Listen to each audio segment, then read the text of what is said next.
Roll the cameras, turn on the tape recorders. Here we go. Committee will come to order. Good morning, everyone.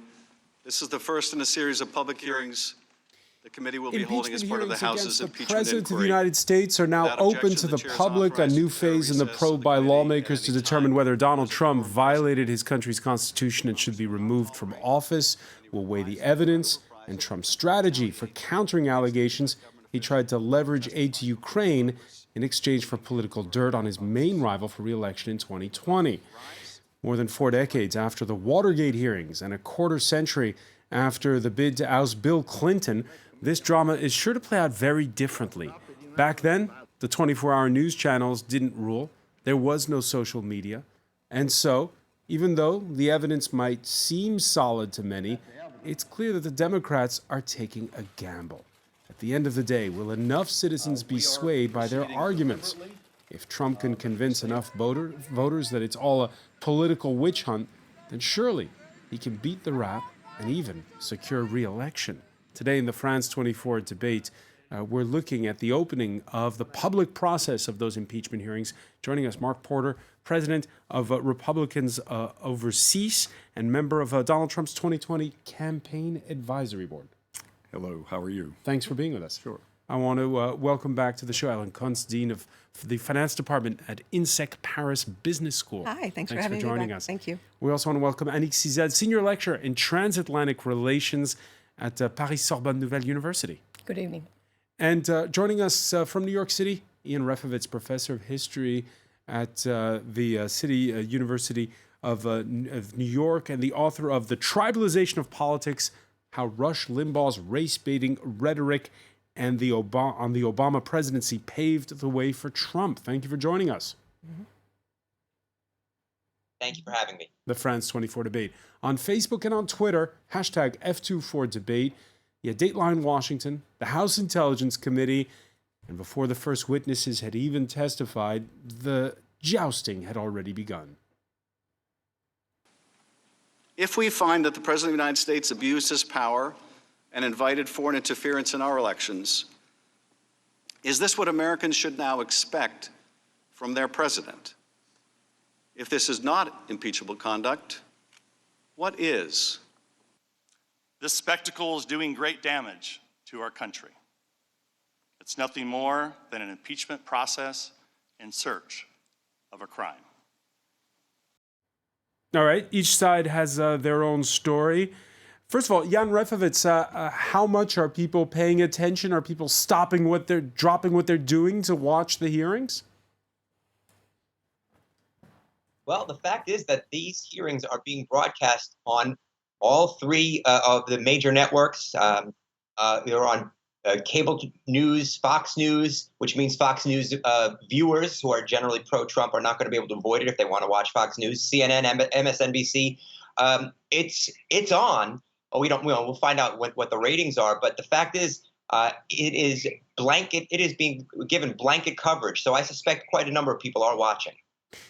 For those who follow the minutiae of all of this, at least in the opening statements, these were things that were already put in writing, as our correspondent put it. If you've read the book, this is the movie. Nonetheless, is it different watching people saying the words? I think so. Absolutely.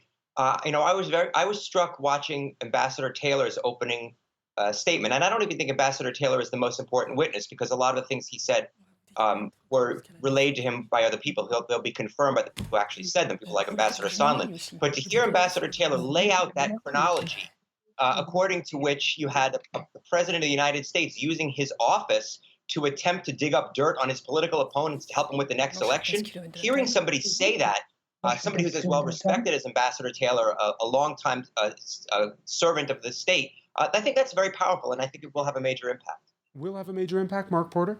I doubt it. We first of all know that there is a treaty that allows the president to speak about these things. It's the treaty with Ukraine on mutual legal assistance in criminal matters.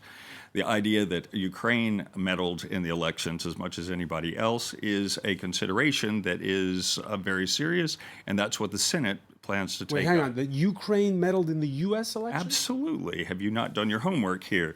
What's really important to know is that Biden had bragged about all sorts of things, including how the Ukrainians were for Hillary Clinton during the last elections. So the president But that's does not have proof this. that Ukraine meddled in the U.S. election. I didn't say proof. I said we need to get to the bottom of these sorts of things. And the president, under this treaty, does have the right, the authority to ask questions about these things. So the Democrats are spinning this that, okay, this is so that Trump can dig up dirt on Joe Biden. Joe Biden just happened to be the one that started bragging about all these things in the first place. So journalists should do their homework and go out there and see the other side of the story before all this happens. There's zero chances of getting through the Senate. I just canvassed the Senate this week. It's not going to happen. But as several senators have said, we can't wait till it gets to the Senate, and we're going to do a real investigation to see what was going on, how the Obama administration and Hillary Clinton were using foreign powers in order to meddle in the American elections. Ellen Kuntz? Wow. On point one, I totally agree with Mark, which is that, unfortunately, this is likely to die in the Senate. So we agree that the sitting senators are jurors, and they have pretty much proclaimed where they stand. Our Senate Majority Leader, Mitch McConnell, has said he likes to say that he's the Grim Reaper of legislation, and he very much intends to be the Grim Reaper of impeachment as well. So there are two juries out there. There's the Senate, and then there is the jury of public opinion. If the jury of public opinion sways in favor of removal, so not just these open hearings, which is one part of the process, but actually removing the president, somehow citizens would have to convey that to their senators, but I'm not sure that that's where we are. All right. It's the idea that there are two versions of the story. Let's listen to some of that testimony. There was at one point talk about these two imprisoned Ukrainian businessmen. They traveled to Kiev just ahead of Volodymyr Zelensky's swearing in as Ukraine's president. And there you see Rudy Giuliani, the president's personal lawyer, with one of those two men. Basically, according to the testimony that was put forth, it was that either they cooperate in helping to dig up dirt on Biden, or that Vice President Pence would not attend Zelensky's swearing in. This was a point that was picked up on in Wednesday's testimony. Over the course of 2018 and 2019, I became increasingly aware of an effort by Rudy Giuliani and others, including his associates Lev Parnas and Igor Fruman, to run a campaign to smear Ambassador Yovanovitch and other officials at the U.S. Embassy in Kyiv. During the late spring and summer of 2019, I became alarmed as those efforts bore fruit. They led to the ouster of Ambassador Yovanovitch and hampered U.S. efforts to establish rapport with the new Zelensky administration in Ukraine. By mid-July, it was becoming clear to me that the meeting President Zelensky wanted was conditioned on the investigations of Burisma and alleged Ukrainian interference in the 2016 U.S. elections. It was also clear that this condition was driven by the irregular policy channel I had come to understand was guided by Mr. Giuliani. First off, Mark Porter, did you question the testimony of these two longtime career diplomats? Oh, well, they said clearly they weren't there. They weren't in the room. It became evident to them. What does that mean? It means absolutely nothing. They heard from other sources how this was going to happen. That's why Republicans in the House were fighting so hard to have our witnesses also testify to see that the truth would come out. These witnesses by Schiff were handpicked to make the narrative that Schiff wanted. Schiff, of course, being the head of the Intelligence Committee there in the House. Now, it's also quite interesting, this whistleblower, who nobody's really talking about anymore, we've seen that they probably colluded with Schiff before they actually stated their statement. Does the whistleblower matter anymore now that the others have confirmed, people who were actually in the room, what was said? They haven't confirmed anything. The whistleblower, in fact, wasn't really a whistleblower as we traditionally know it. Having anonymity and being able to hide behind anything and having these broad statements of something that they heard other people said, because the FBI changed the rules of what a whistleblower is just after that phone call of July 25th, which apparently this is all about. You can't change the rules and say that hearsay now becomes evidence to be a whistleblower. This is a farce. This is why we've been saying it's a farce. It is a farce, and that's why it's not going to get through the Senate, and that's what the American people know. That's also why our fundraising is exploding. Also in our key battleground states, the polls, that just fantastic. This might turn out to be a blessing for us, because if Democrats lose the House, since Nancy Pelosi's retiring, this is going to be quite interesting. I still am proud of the fact that on my side, even though we're both American citizens and, I consider you a compatriot, I'm proud that my side is doing the right thing despite electoral outcomes. I totally agree with you, Mark, that it's very risky. I mean, you've mentioned... So it's energizing both sides? It's energizing both sides.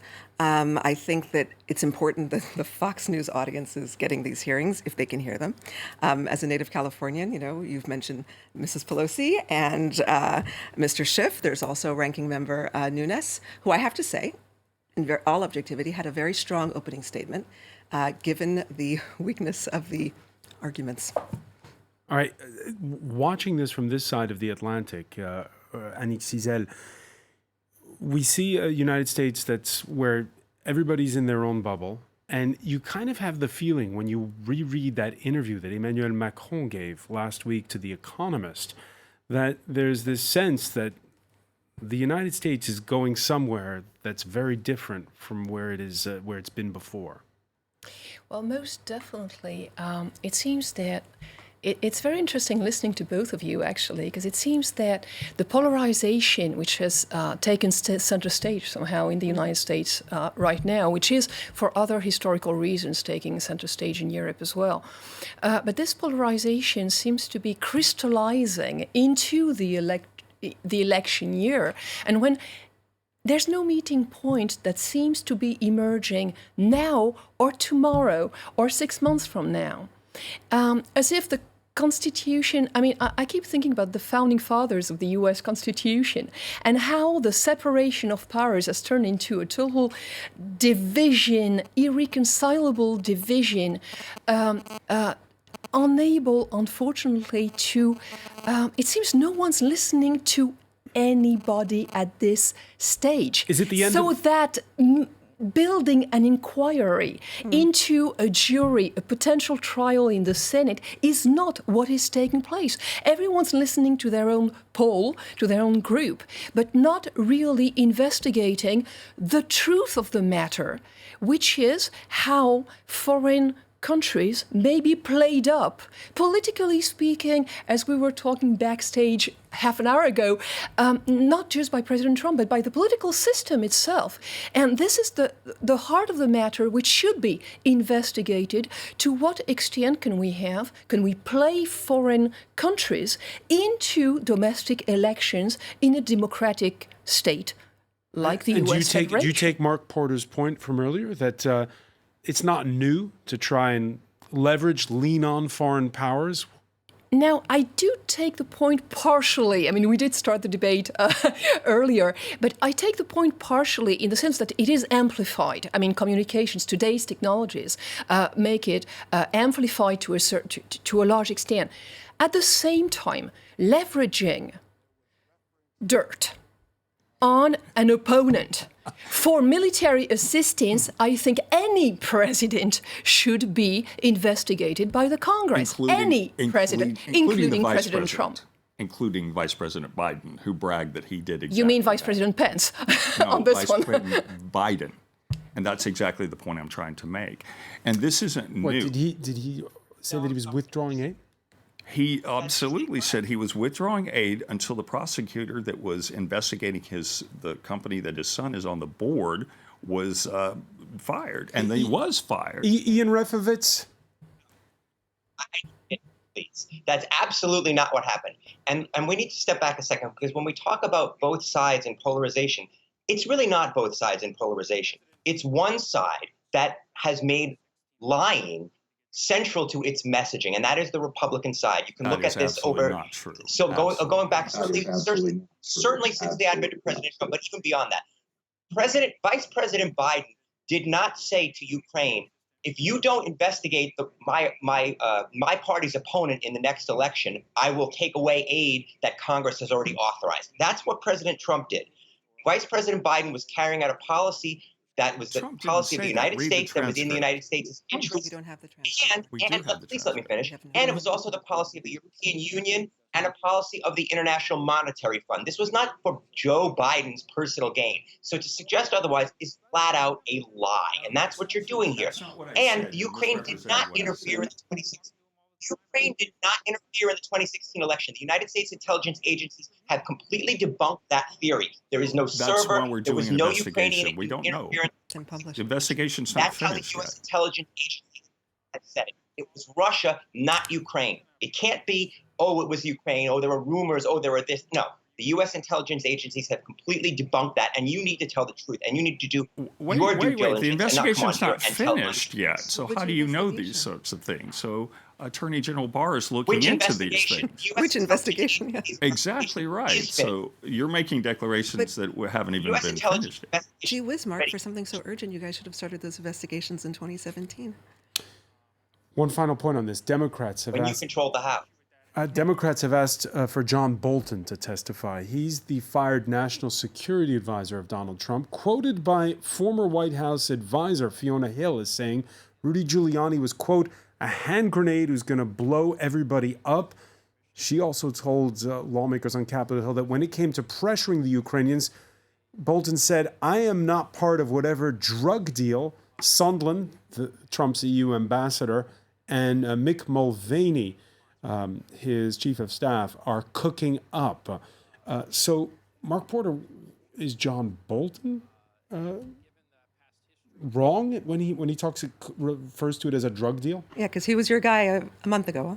Or 2 months ago. He still is. John Bolton is an honorable, good guy. Now, you have to remember that you have taken these out of context when we're talking. This is the way that this White House talks. We know that we use these sorts of metaphors. We use this sort of analogies all the time.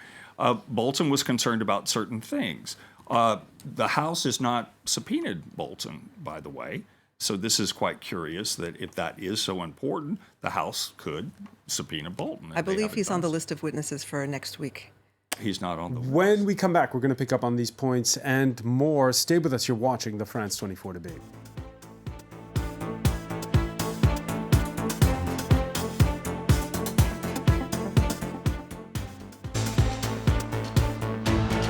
Welcome back, or welcome if you're just joining us. It's the France 24 debate, day one of the open impeachment hearings televised in the United States against Donald Trump in the House of Representatives. We're talking about it with Annick Cizel, senior lecturer in U.S. foreign policy and transatlantic relations at Paris-Sorbonne Nouvelle University. We're with Mark Porter, the president of Republicans Overseas France, and on Donald Trump's 2020 campaign advisory board. Ellen Kuntz, dean of the finance department at INSEC Paris Business School. You pronounce it INSEC? INSEC. INSEC. Well, there you go. Okay. And Ian Reifovitz, professor of history at State University of New York, author of The Tribalization of Politics, How Rush Limbaugh's Race-Baiting Rhetoric on the Obama Presidency Paved the Way for Trump. Now, while it's all happening on Capitol Hill, go up Pennsylvania Avenue, and there's the President of the United States welcoming his Turkish counterpart. Donald Trump with Recep Tayyip Erdogan after last month's phone call, in which led to Erdogan moving in while the U.S. moved out of northeast Syria. But when reporters gathered in the Oval Office, of course, the questions shifted back to the impeachment hearings. $100 billion, which would be great for Turkey. I did not watch it. I'm too busy to watch it. It's a witch hunt. It's a hoax. I'm too busy to watch it. So I'm sure I'll get a report. There's nothing. I have not been briefed. No, there's nothing there. I see they're using lawyers that are television lawyers. They took some guys off television. You know, I'm not surprised to see it because Schiff can't do his own questions. In normal times, Annick Cizel, Recep Tayyip Erdogan's visit to Washington would be what we're talking about the entire hour. But these are not normal times. But is there an impeachment effect on the way the U.S. is conducting its foreign policy right now? Well, the first effect we've just seen, I mean, with President Trump trying to shift the focal away from the impeachment proceedings, away from what's going public today, and welcoming President Erdogan, creating, well, using another controversy somehow, but a foreign policy one this time, to try and divert attention, obviously, to what has been top of the press for the past month or so now, with the abrupt withdrawal of U.S. troops from Syria, then going back in for oil without explaining exactly what oil, that it was not playing on like with Texas or something, but that it was protecting oil in Syria away from ISIS. And going back into this strange Pentagon, I mean, not strange, expected from the Pentagon, going back into an alliance with the Kurds who a month ago were sacrificed literally by the president's foreign policy against the wishes of the Pentagon. And the Pentagon now, with the support of the Kurds who have remained in northern Syria, protecting the oil wells away from ISIS. So we've seen this past month basically a whole history of the Syrian civil war internationalized and played up into politics in Washington, and showing, I'm terribly sorry to say this, but showing the cracks within the Trump administration, when most definitely for the 100th time, the Pentagon, and Jim Mattis is gone now, the Pentagon standing up to President Trump and saying, we disagree, this is not strategically sound, what has happened. And definitely, I believe this is what should be top of the news today, not just as a foreign policy analyst, but because what's playing out in Syria right now is extremely serious. And one story seems to bleed into another, right? You have U.S. and Turkey, both NATO partners, NATO, an organization that was built because of the Cold War, and Donald Trump, who is happy to have Russia broker the agreement in northeast Syria, and who says he might go next May for the parade that Vladimir Putin has every year for VE Day? Now, I've lost every sense of geopolitics in what you've said, which is true. It's confusing. I've completely lost the planet here, because definitely we have, at the same time as Jens Stoltenberg, the Secretary General of NATO, is in Washington right now and was just awarded a few hours ago by magazine Foreign Policy the award for Best Diplomat of the Year. So for holding NATO together, even though, as President Macron would say, NATO seems to be brain dead, as the main brain, the hardware here, the hard drive in Washington is wavering on which NATO members are still allies and which are less allies than others, which definitely Turkey has taken on this role recently, buying Russian anti-aircraft batteries as against its usual, normal, expected, now sanctioned by the U.S. House very heavily, alignment on U.S. armament within NATO. So we're seeing really a reversal, and a reversal of sorry, my word tonight, of poles, of polarization here. President Erdogan visited Vladimir Putin three weeks ago, shook hands, etc., on the deal for the S-400. Why would President Trump now, is he going to support the Astana process between Russia, Turkey, and who's number three? Iran. Now, I'm still trying to find the coherence in these geopolitics. Most definitely, there's no strategy, but it's just totally incoherent. Ian Refovitz, as you can hear, we're a little confused on this side of the Atlantic when it comes to U.S. foreign policy these days. What's the view where you are when you we saw Republicans on Capitol Hill stand up to Donald Trump over Syria, but coming together and standing behind him when it comes to Ukraine? Well, we're a bit confused by what we see here on this side of the Atlantic as well. And I certainly respect the Republicans who stood up to what the president did over Syria.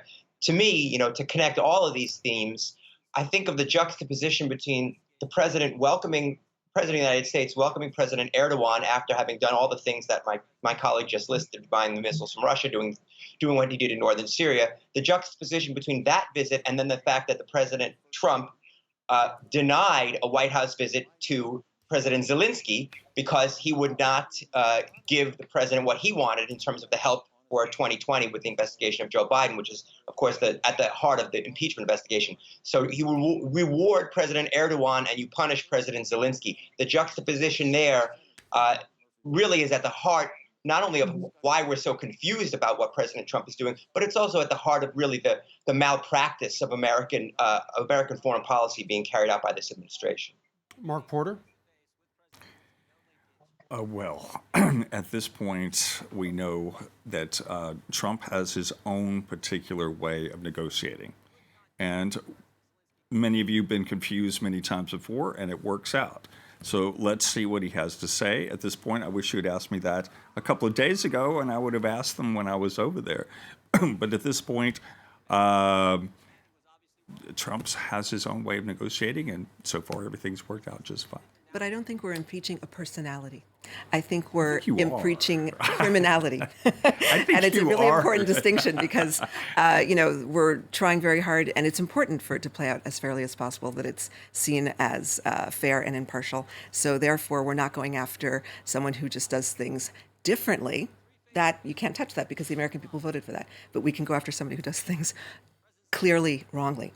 I have to say your word polarization, I'm going to pick up on that because I think there's a lot of polarization even within the Republican camp. All the people who are testifying, Mark, are handpicked Republican, either nominees or political appointees. So there are no Obama holdovers here. Everyone who is testifying was handpicked by Trump, and it's true that the Democrats are majority, so they're the ones running the hearing, but the witnesses are all, the polls of within the Republican Party. I think that a lot of the people who are not career officials or Foreign Service officers are out of their depth. Someone like Mick Mulvaney or some of these other sycophants are political amateurs, and they're just way over their head. Well, that's a good point about being political amateurs because they have come with their expertise and were not expected to be sabotaged by people under them. So this is quite interesting. Mulvaney is a very qualified guy, a very talented, intelligent guy, and has been surprised by the amount of insubordination that he's received. So this is something new, and this, of course, contributes to the polarization that we're seeing. But we probably think that's sabotaged by who? By the deep state. The deep state. Absolutely. Are you familiar with the deep state?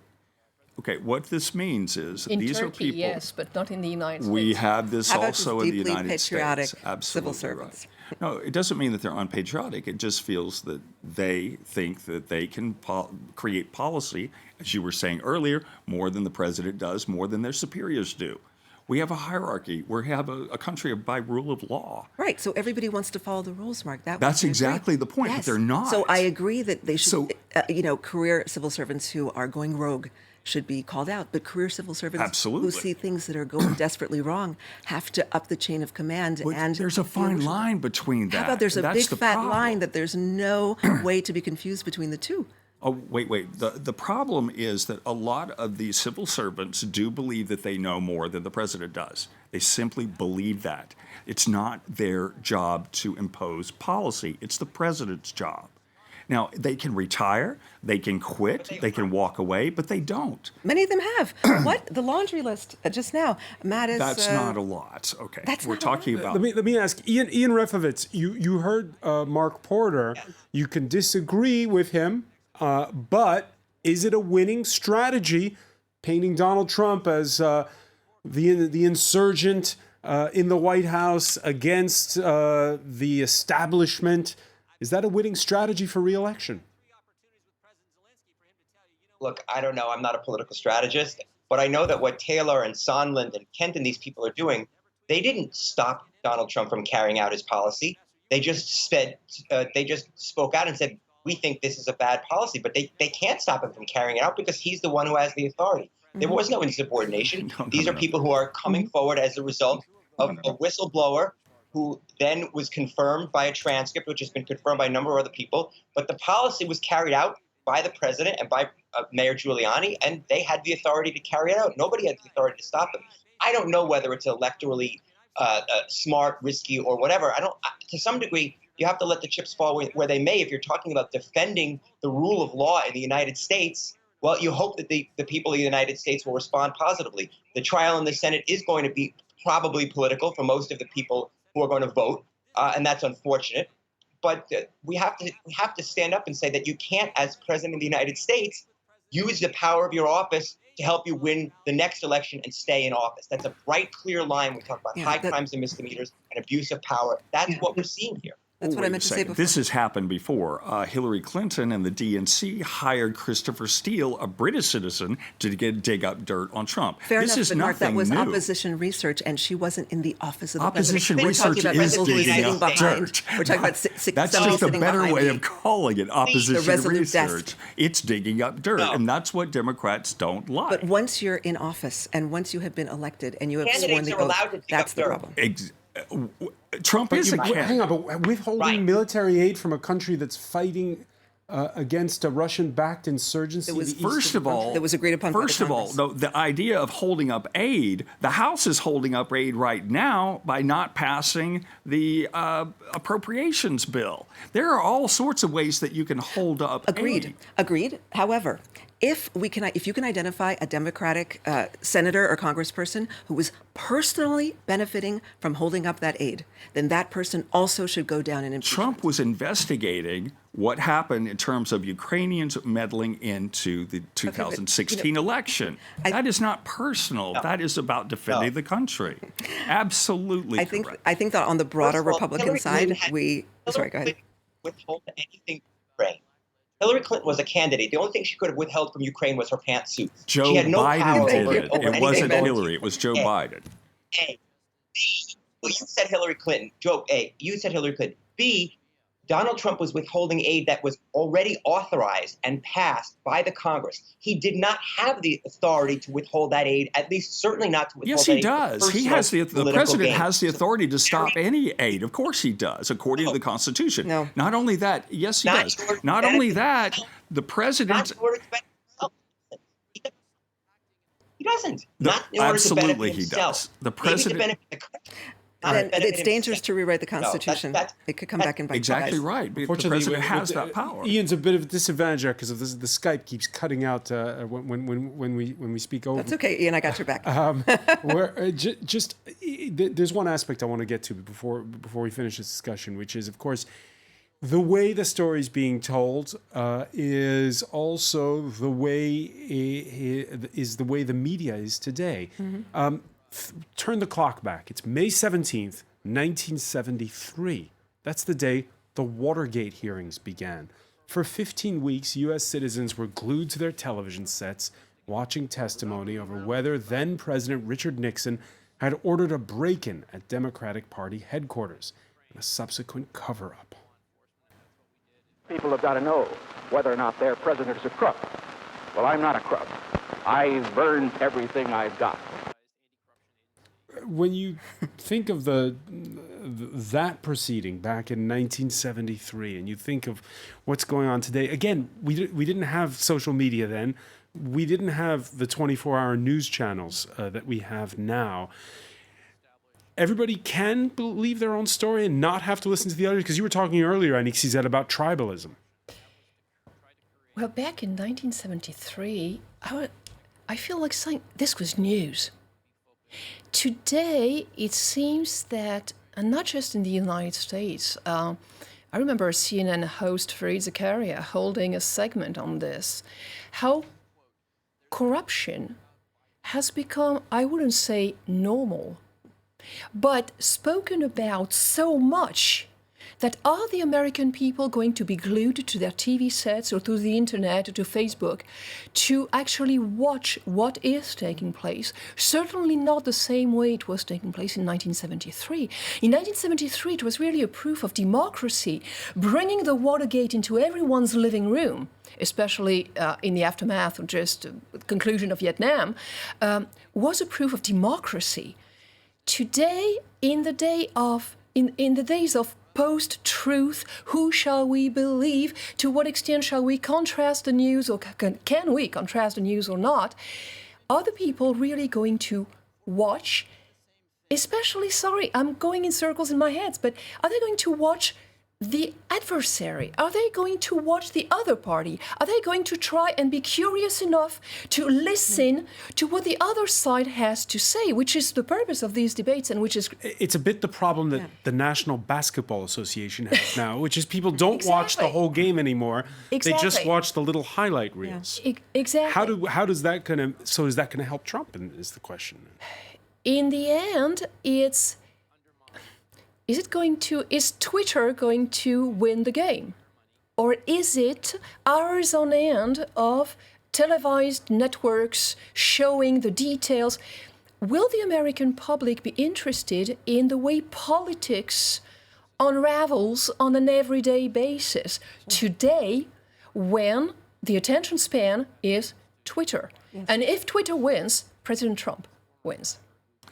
That's a very good point. And if we go back to 1973, a lot of people, including my grandparents, were complaining, why is this on television? So that was the mode of communication back then, and Twitter's the mode of communication today. Mm-hmm. And then transparency is essential in democracy. I think we're all going to agree around this table. We discussed that earlier. And this idea that we have never been more transparent. Mm-hmm. Not only is the president telling everything he's doing all the time, everyone else is too. This is the first time we're seeing the inner workings, the sausage making, and people are destabilized. But it is nothing new. Let me tell you, nothing here is new, except that Democrats aren't going to win in 2020 and need a strategy to try to keep themselves relevant. Ellen Kuntz, are we in a new age of transparency that's good for Donald Trump? I'm not sure. I think this may come back to bite him. It's interesting what you were saying. Just looking at the footage earlier in that Oval Office or the meeting with President Erdogan, it struck me that a large part of the electorate, maybe not just policy wonks, but the general public, would look at that meeting and say, I wonder what's really going on.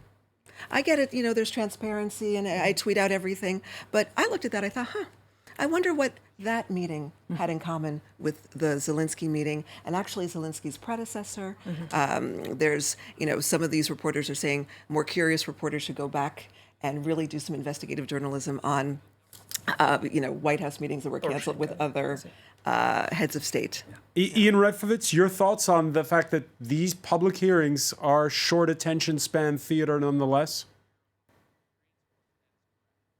They might be. But on the matter of transparency, with all due respect to Mark, I think it's really important to note that the Trump administration can say it's transparent. But if it's transparent, then why did it take the transcript of the Zelensky call and other calls that were deemed politically problematic and put them on a secret server where it would be much harder to find them? Everyone does this. After you seem not to know how the system works. Okay. But we have Please. We have a parade of career diplomats who are saying that's not the way. Are you kidding me? And they're all one at a time. Ian Refovitz. It was exceptionally problematic to take calls that did not have national security concerns and put them on a special server that you're supposed to go to for calls that have security sensitive information. This was protocol started by Susan Rice in the Obama administration. Bring it back to 73. It's all part of the cover-up. You can talk about transparency now. Even the readout we have of the July 25 call is not a full readout. It's not a full readout. We know that because some of the information, like the name Burisma, was not listed in the readout. It's not a full transcript. There's not much transparency at all. This sounds like a Mueller. This is the Mueller report all over again. We've already lived this with Mueller for 2 years. Mueller was going to find something and found nothing. Exactly. We're repeating this. The American people know that. Our fundraising is booming. We're very happy about that. Just very briefly, because we're out of time. Are there people in the middle to convince on all of this, or have people already made up their minds? Those who are for Trump are going to believe Mark Porter's side. Those who are against Trump are going to believe Ellen Kuntz's side. Watch the numbers on polling for independents. Right? The hearings had just started today, but even before these hearings, the polling on independents was fairly down the middle. If it shifts and it goes to, let's say, 60-40 in favor of removal, Republicans are going to have to worry. Even if it stays at 50-50, then it'll probably be a neutral impact. But that's where you got to look. And you can see the polling. There's every day a new poll comes out. You got to take the average. No one poll matters, but the average does. All right, it's day one. Ian Refovitz, thanks for being with us from New York. I want to thank Mark Porter, Ellen Kuntz. I want to thank as well Anik Cizel. Stay with us, though. Media Watch is next.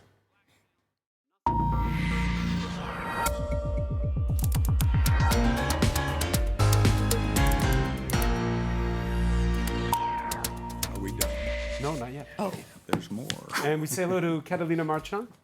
Hello, Francois. The Court of Public Opinion seems to be in session throughout all of this. Yes, and lots of people glued to their TV sets today, eager to know what's going to happen, what's going to come out of these impeachment hearings. As you can see, here we have a video taken by a Washington correspondent. She is showing the extensive line in a building at the Capitol where you can see lots of members of the public waiting to see what's going to happen. Right here, you have a picture of some questions that 8-year-old Leo has regarding today's events, obviously with some spelling mistakes that we can forgive.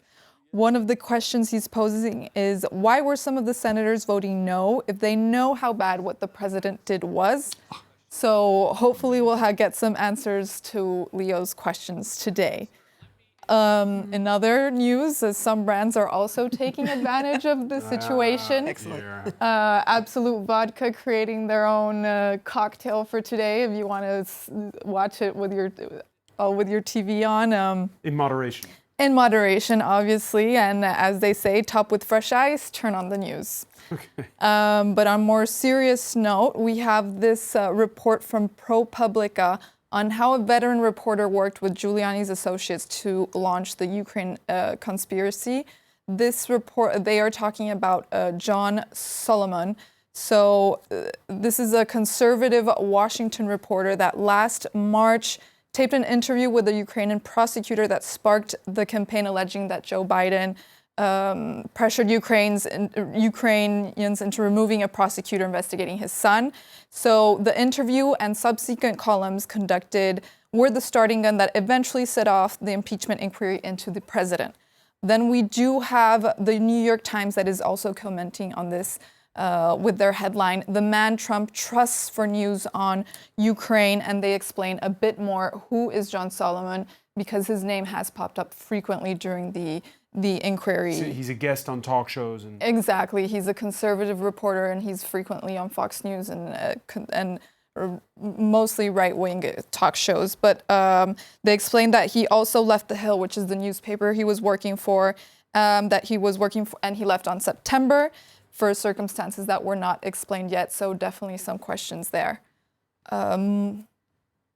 There's this going on, overshadowing, of course, that visit by Recep Tayyip Erdogan, and also overshadowing this talk about Mina Chang. Who's Mina Chang? So Mina Chang, there's more headlines coming out of the White House. This is a report by NBC. They investigated Mina Chang, who apparently embellished her resume to the point saying that she went to Harvard. She even created a fake Time magazine cover of herself. But this does pose the debate that it does seem that the administration has not been doing the same depth of vetting as previous administrations. So lots of people asking, why is she working there? That's this is ridiculous. The Human Resources Department is not run by the administration. It's the deep state again. These are civil servants that do that. Shame on you. Okay.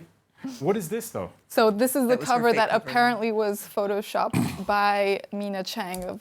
She put herself on the cover of the Time magazine. People do that for CVs, right? Of course, all the time. Okay. Many thanks. Catalina Marchand, I want to thank our panel once again. Thank you for joining us here in the France 24 debate.